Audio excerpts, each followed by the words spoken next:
سرنگونی 1 فروند جنگنده نظامی ترکیه در سوریه. 2 فروند هواپیمای جنگنده ترکیه که به خاک سوریه تجاوز کرده بودند با شلیک پدافند هوایی سوریه روبرو شدند. در این تیراندازی 1 فروند هواپیمای نظامی F4 ترکیه سقوط کرد. حادثه در منطقه رأس البسیط در استان لاذقیه رخ داده. بینندگان عزیز، گفتگو می‌کنم با حسن شمشادی، خبرنگار واحد مرکزی خبر در سوریه. آقای شمشادی، از جزئیات حادثه برای بینندگان بفرمایید. به نام خدا و با سلام و شب بخیر حضور شما و بینندگان ارجمند. همونطوری که شما هم اشاره کردید، از چند ساعت پیش خبرهای منتشر شد در این باره. ابتدا گفته شد 1 فروند هواپیمای جنگنده ترکیه مفقود شده.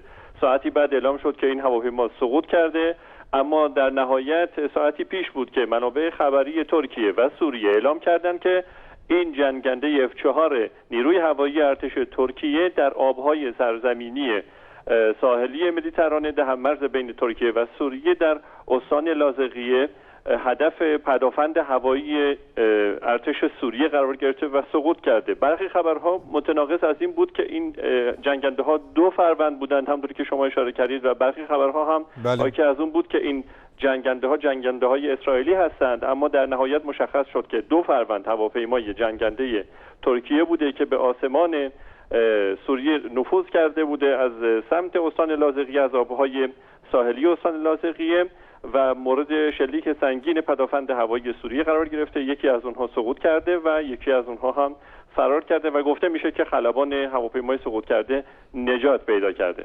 بله آقای شمشادی، واکنش‌های دولت سوریه همینطور دولت ترکیه در این زمینه چی بوده؟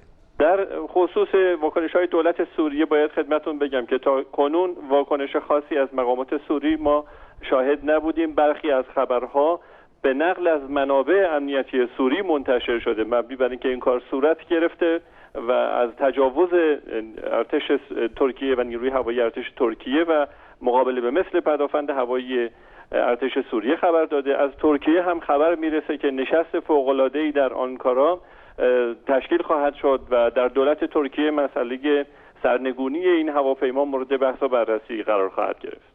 با سپاس فراوان از شما آقای شمشادی، خبرنگار واحد مرکزی خبر در سوریه.